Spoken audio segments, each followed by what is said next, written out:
Hey, what is up guys, and welcome back to the channel to another video. Today I'm going to be talking about Dark, a show that is so mind-bending that every Dark fan needs like notebooks to keep notes of everything that's going on because it's so complicated.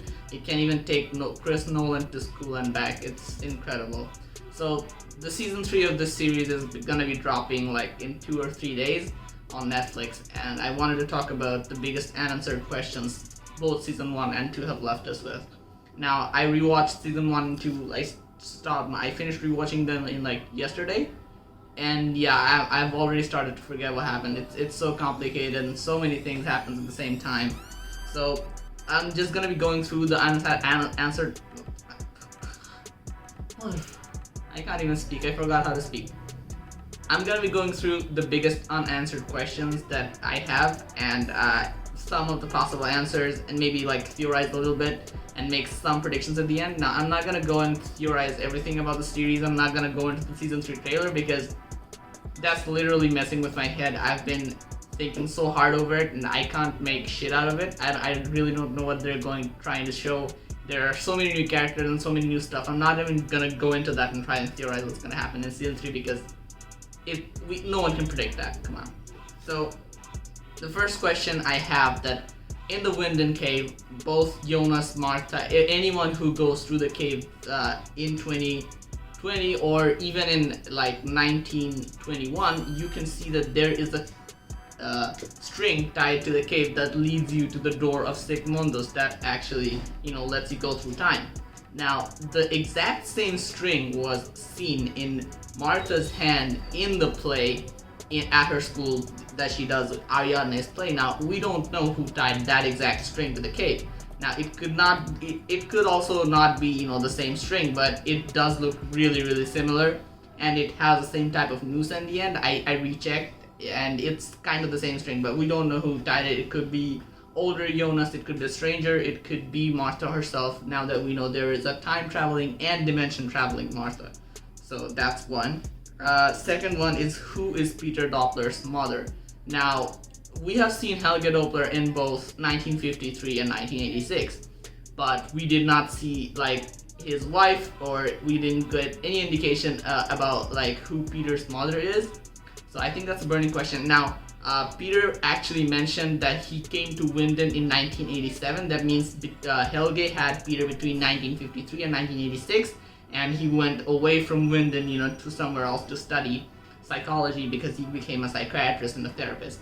So it might be Claudia Tiedemann because, Peter liked her, but I don't think it's really that, it could be. Now, there's actually a theory going around the internet, on Reddit and many places, that says that Peter Doppler is actually Clausen's missing brother that went missing around the same time that Peter actually came to Winden. Now, it's not actually a very likely theory because just because they look alike don't mean they're the same person, and if someone as old as like 15 or 16 goes missing and comes to a new town, he's just not gonna start living with another random person. He's definitely gonna try to go back. Like, if you're not displaced in time like Mikkel, you'll obviously try to get home, and even Mikkel, who's displaced in time, tried to go back home and he was 11, so I think that theory doesn't really work. But yeah, but Peter could also not be Helge's son. But I mean, that's not an invalid theory, but him being Clausen's missing brother is actually something that's not quite possible. Alright, so third unanswered question we have is, who is Regina Tiedemann's father? Now, as far as we've seen of Claudia Tiedemann in 1986, she was not married to anyone, but she still had a daughter, and many will point out that yeah, she had an affair with Tronte Nielsen, and Regina could be the daughter of Tronte, but I think that's the most likely outcome, but we still don't know who Regina's father is. There have been a lot of different crazy theories ranging numerous characters that could be Regina's father, but I think it's most likely Tronte. Now, the fourth unanswered question we have is, who wrote the letter to Clausen? Now, Clausen actually shows a letter to Alexander Tiedemann, or his original name Boris Niewald, that someone from Winden actually wrote a letter to him saying that in Winden there is actually a lot to find about his missing brother, and he would find answers here that actually brought him to Winden, and that letter is actually a reason of the apocalypse happening. Because did I say apocalypse? That's such a weird pronunciation. Actually very stressed, but yeah. So he's actually a really integral part of the apocalypse being He's actually a really integral part of the apocalypse happening, because if he doesn't come to Winden, he doesn't snoop around Alexander Tiedemann and the nuclear plant, he doesn't have the buried containers opened, and he doesn't create the God particle, thus the apocalypse doesn't happen. So whoever wrote that letter to Clausen must work for Sigmundus, or at least someone who wants the apocalypse to happen, because without Clausen coming to Winden, no one's gonna open those containers, and the God particle doesn't get exposed. So I think that's a very important character that we're gonna see more of in season 3, about who wrote to Clausen and who actually brought him here, because yeah, that seems pretty important. Now the fifth. The next answer question is actually about Alexander Tiedemann or Boris Niewald. Who is Boris Niewald? He just like randomly appears in Winden in 1986 after apparently killing someone and stealing someone's identity. Now, a lot of people have pointed out that the last name Niewald is actually an amalgamation of Nielsen and Conwald, suggesting that Boris could be the son of Jonas and Martha. Now that's actually a very fun theory, and I think that could really happen, but you know, they could go a lot of different ways. They might not even reveal who Boris Niewald is or where he came from, just like they didn't really go much into Clausen's backstory, because you know, just because it's dark doesn't mean we're gonna explore everyone's family tree, you know. So yeah, then we have a letter that apparently Martha writes to Jonas. If you remember in season 2, younger Noah comes to 2019 to the older Jonas and gives him a letter that's apparently written by Martha. Now we don't know what the content of the letter was, but when Jonas read it, he was very, very surprised to see that there is a letter from Martha, because apparently he knew that Martha was dead. And if Martha actually wrote that letter, then which Martha wrote it? Because it's pretty impossible for our Martha to write it, so basically it could be the alternate world's Martha.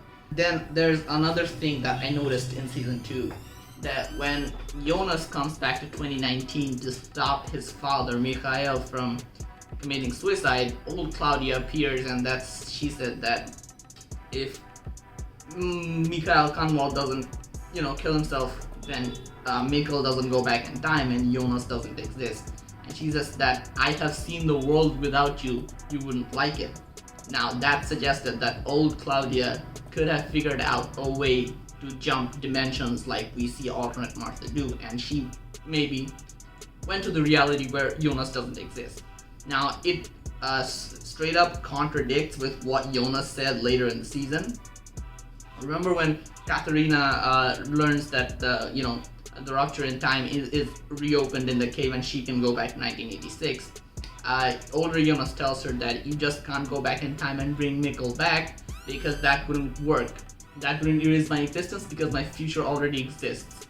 These two statements are actually self-contradictory, and I don't know why they did it. Maybe older Jonas was lying, maybe it's writing error, but it's something that I noticed is really bugging me. So one of my friends, Mashrif, he has actually helped a lot with this video. He has been theorizing with me for hours on end. We've been talking a lot about this, and a lot of these theories that I'm gonna say in this video are gonna be from him. So one of his theories suggested that, and I actually reinforced it, that Jonas could be saying that the time travel logic isn't exactly a closed loop, or it doesn't have a cause and effect theory type of thing going on like Back to the Future, or maybe it does. What it does is, if you go back to the past and change something else, it creates an alternate branch timeline like we saw in Avengers Endgame. But I don't see that happening really. What Mashrif suggested is that maybe the rupture in the space-time in the cave doesn't actually allow you to go back in time, rather it's a doorway to alternate dimensions and different timelines. See, if when Jonas goes back to 1921, maybe it's the different version of the world of 1921. So that could be a possibility. So yeah, but I don't think that worked. I don't think they'll go to that direction, because what they already have established is that the time travel in this world is, happens in a closed loop, and there's a cause and effect thing going on. I don't know why older Jonas's statement is like that. It was really confusing to me. But yeah. Okay, so I think that's about all the unanswered questions I had. Now let's come to the theories. Now, one theory is the many world theories, is that Mashrif suggested that maybe there aren't 2 alternate worlds in this reality, maybe there are 3. And his reasoning was that there's a calendar that Hannah keeps marking after Jonas disappears.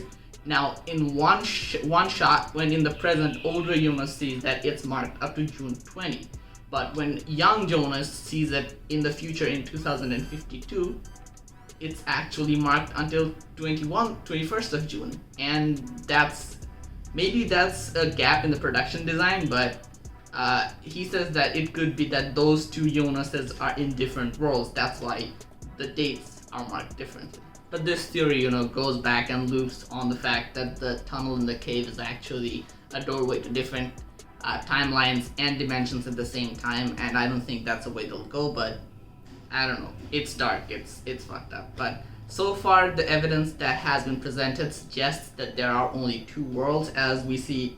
Now, I know I said that I was not gonna bring the season 3 trailer into this, but now talking about it, I think I have to bring it in, because a lot of these, actually concern season 3. So in the season 3 trailer, there is a mirrored family tree connected by an infinity.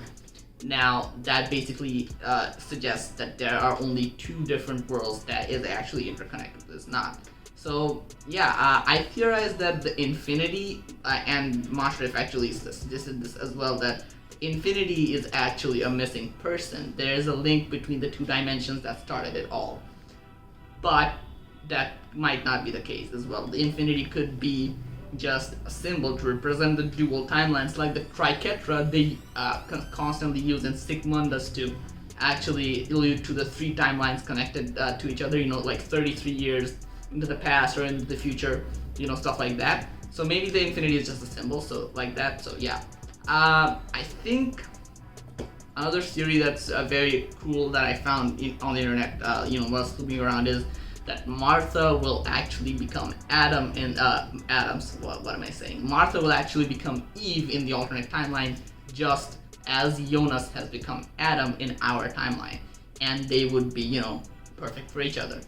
Now, this theory is actually very cool, and I think it's very plausible, because we saw Eve's, whole setup and office type of thing, and we actually see an unknown old woman, waiting in a room with a mural that shows Adam and Eve. I mean, that could be Martha, in the future, like she had a similar progression to like Jonas. So yeah. Now another unanswered question I think is, I really messed up the whole timeline of this video. Originally I wanted to do this like, okay, first I'm gonna talk about the unanswered questions, then I'm gonna go into theories and possible answers, and then I'm gonna go to predictions. And I messed it up obviously, because there's a shit ton of things to talk about. So another thing that Mashrif pointed out is that we never knew who the lady in the lake was. Remember back in season 3, in the summer when they were, they all went to the lake, Bartish and Magnus actually told Martha that a lady drowned in the lake and died, and her ghost pulls people down the lake, just some prank and shit, but I think that's actually a true story. And Martha and Jonas actually find a necklace in the sand just beside the lake that looks really, really similar to a necklace that Egon Tiedemann is giving to Hannah in the trilogy trailer. Now, Mashrif has theorized that it was. Now, we also see in the season 3 trailer a woman in a red jacket bludgeoning someone to death by the lake. Now, Mashrif actually theorized that woman in the red jacket was Katharina's mother, and the woman she was bludgeoning to death was Hannah, and she later drowned her in the lake, and which caused the necklace to stay in the sand. Now, I think that's a very plausible theory, but a lot of people on the internet have actually pointed out that the woman being bludgeoned could be Katharina, as set photos suggested that the outfit of the woman being bludgeoned is very similar to a photo of Katharina and wearing a very similar outfit. Now the woman bludgeoning the person to death is obviously Katharina's mother, but it'd be really fucked up if they showed like a mother beating her own child to death without her even realizing and shit. So yeah. Also, I'm only gonna make one prediction in this video, and this is actually inspired by a theory I saw somewhere else, maybe on Reddit it was, that Dark Season 3 will end with a world without Wyndon. Now, as Adam has suggested over the years, and what his main motivation is, that the knot of this Wyndon whole timeline, whole thing, that this whole thing is basically a bootstrap paradox and doesn't have an origin point. So this knot is so complicated that you can't really untangle it. You just have to destroy it entirely and start the world anew. That's basically Adam's philosophy, and I think he's right. I think the only way to get rid of this knot is to destroy it entirely, and the whole town of Wyndon doesn't really have an origin because so many of its inhabitants have been born because of time travel, and they wouldn't exist without time travel existing. So the whole town is a bootstrap paradox, and if you want a world without all of this bullshit, you'd really have to have a world without Wyndon. And I think that's how Dark's gonna end. I really like this theory. I don't remember the name of the Redditor that actually came up with this. If I find it, I'll obviously link it in the description below. So yeah, there's a lot of stuff that I missed. There are a lot of theories out there, of course, but these are some of the questions and theories I personally found really cool. So yeah, I hope you guys enjoyed this. Smash the like button if you did, subscribe for more content, and hope you had an absolutely fantastic time.